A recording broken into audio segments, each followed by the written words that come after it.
ನನಗೆ ಅವ್ನು ಹೊಡೆದಿದ್ರು ನನಗೆ ಖುಷಿನೇ ಆಗ್ತಿತ್ತು. ನನಗೆ ಈ ಜೀವಂತವಾಗಿ ಇರಬೇಕು ಆ ಥರ ಈಗಲೂ ನನಗೇನು ಇಷ್ಟ ಇಲ್ಲ. ಎಲ್ಲ ಅಟ್ಯಾಕ್ ಜಸ್ಟ್ ಒಂದು 5-10 ಮಿನಿಟ್ಸ್ ಒಳಗೆ ಅಷ್ಟು ಅಟ್ಯಾಕ್ ಆಗಿ ಅವರೆಲ್ಲೋ ಹೋಗ್ಬಿಟ್ರು, ಎಲ್ಲಿ ಹೋದರು ಅಂತ ಗೊತ್ತಾಗಲಿಲ್ಲ.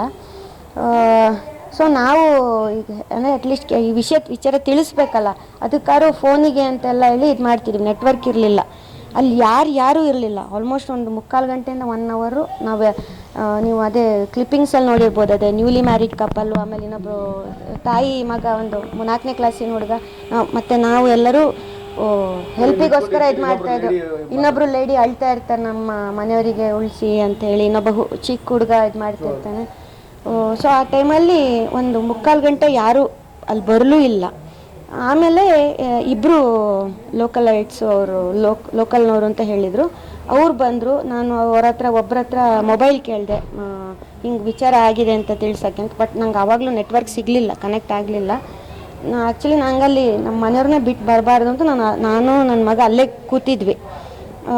ಬಟ್ ಆಮೇಲೆ ಇನ್ನೂ ಇಬ್ಬರು ಬಂದರು, ಒಟ್ಟೊಂದು 6 ಜನ ಬಂದರು ಅಲ್ಲಿ ಏನಾಗಿದೆ ಪರಿಸ್ಥಿತಿ ಇದು ಮಾಡೋಕ್ಕೆ. ಅವ್ರು ಬಂದುಬಿಟ್ಟು ಏನೂ ಹೆದರಬೇಡಿ, ಆರ್ಮಿಯವ್ರಿಗೆ ವಿಚಾರ ಗೊತ್ತಾಗಿದೆ, ಎಲ್ಲರೂ ಬರ್ತಾ ಇದ್ದಾರೆ, ಈಗ ನಾವಿಲ್ಲಿಂದ ಹೋಗೋಣ, ನಾವು ಕರ್ಕೊಂಡು ಹೋಗ್ತೀವಿ ಅಂತ ಹೇಳಿದರು. ನಾನು ನನ್ನ ಮಗ ಇಲ್ಲ, ನಾವು ಬರಲ್ಲ ಅಂತ ಫಸ್ಟ್ ಇದು ಮಾಡಿದ್ವಿ. ಬಟ್ ಅವ್ರು ಏನು ಹೇಳಿದರು, ಇವಾಗ ನಾವು ಏನು ಯೋಚನೆ ಮಾಡಿದೆ ಅಂದರೆ, ನಮಗೆ ನಮ್ಮ ಗಂಡನ ಕರ್ಕೊಂಡು ಬರ್ಲಿಕ್ಕಾಗಲ್ಲ, ಕುದುರೆ ಮೇಲೆಲ್ಲ ಇದು ಮಾಡ್ಲಿಕ್ಕಾಗಲ್ಲ, ಏರ್ ಲಿಫ್ಟೇ ಆಗಬೇಕು.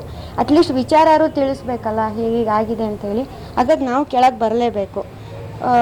ಅವರು ಏನು ಹೇಳಿದರು, ಈಗ ಅಟ್ಯಾಕ್ ನಿಂತಿದೆಯೋ ಇಲ್ಲೋ ಗೊತ್ತಿಲ್ಲ, ಈಗ ನೀವು ಅಟ್ಲೀಸ್ಟ್ ನೀವು ಬದುಕಿದ್ದೀರಾ, ಬನ್ನಿ ಕೆಳಗೆ ಹೋಗೋಣ, ಬೇರೆದೆಲ್ಲ ಆರ್ಮಿ ನೋಡ್ಕೊಳ್ಳುತ್ತೆ, ನೀವು ಬನ್ನಿ ಅಂತ ಹೇಳಿ ನಮಗೆ ಕಟ್ಕೊಂಡು ಬಂದರು. ನನ್ನ ಮಗನಿಗೆ ಸ್ವಲ್ಪ ಹೆಲ್ತ್ ಇದಾಗಿ ಅವನಿಗೆ ಸುಸ್ತಾಗಿತ್ತು. ಸೊ ಅವರು ಅವನನ್ನು ಬೆನ್ನ ಮೇಲೆ ಕೂರಿಸ್ಕೊಂಡು ಬಂದರು. ಇನ್ನೊಬ್ಬ ಹುಡುಗ ನನ್ನನ್ನು ಕೈ ಹಿಡ್ಕೊಂಡು ಇದು ಮಾಡಿ ಕೆಳಗೆವರೆಗೂ ಬಿಟ್ಟ.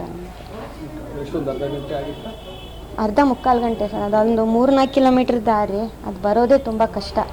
ಅದು ಹೆಂಗೆ ಬಂದ್ವಿ ಅಂತ ನಮಗೆ ನಿಜವಾಗ್ಲೂ ಈಗ ಯೋಚನೆ ಮಾಡಿದರೆ ಅದು ಇದೆಲ್ಲ ಹೆಂಗಾಯಿತು ಅನ್ನೋದೇ ಆಶ್ಚರ್ಯ ಆಗುತ್ತೆ ಸರ್. ಆ್ಯಕ್ಚುಲಿ ನನಗೆ ನನ್ನ ಗಂಡನ್ನ ಆ ಸ್ಥಿತಿಯಲ್ಲಿ ನೋಡಿ ಅವರು ಜೀವನ ಇಲ್ಲ ಅಂತ ಅಂದಾಗ ನನಗೆ ಈಗಲೂ ನನಗೆ ಸಾವಿನ ಹೆದರಿಕೆನೇ ಇಲ್ಲ. ಈಗ ಬಂದು ನನಗೆ ಯಾರು ಸಾಯಿಸಿದ್ರೆ ನಾನು ಡೋಂಟ್ ಕೇರ್ ಅನ್ನೋ ರೀತಿಯಲ್ಲೇ ನಾನಿದ್ದೀನಿ. ಅವರೇ ಇಲ್ಲ ಅಂದಮೇಲೆ ನಾನು ಯಾಕಿರಬೇಕು? ನನಗೆ ಮನಸ್ಸಿಗೆ ಬಂದಿದ್ದದೆ, ನಾವು ಅಷ್ಟು ಹಂಗಿದ್ದವ್ರು, ನಾವು ಅವರಿಲ್ಲ ಅಂದಮೇಲೆ ನಾನು ಯಾಕಿರಬೇಕು? ಸೊ ನಮ್ಮನ್ನು ಸಾಯಿಸ್ಬಿಟ್ರೆ ಆರಾಮಾಗೆ ಮುಗೀತಲ್ಲ, ಎಂಡ್ ದಿ ಎಂಡ್. ಆ ಇದರಲ್ಲೇ ನಾನು ಹೇಳಿದ್ದು. ನನಗವ್ನು ಹೊಡೆದಿದ್ರು ನನಗೆ ಖುಷಿನೇ ಆಗ್ತಿತ್ತು. ನನಗೆ ಈ ಜೀವಂತವಾಗಿ ಇರಬೇಕು ಆ ಥರ ಈಗಲೂ ನನಗೇನು ಇಷ್ಟ ಇಲ್ಲ. ಅಂದರೆ ಮಗನಿಗೋಸ್ಕರ ಏನೋ ಅವನು ಸಾಯಿಸಲಿಲ್ಲ, ಏನೋ ಜೀವ ಉಳಿದಿದೆ ಅಂತ ಇದ್ದೀನಿ ಅಷ್ಟೇ.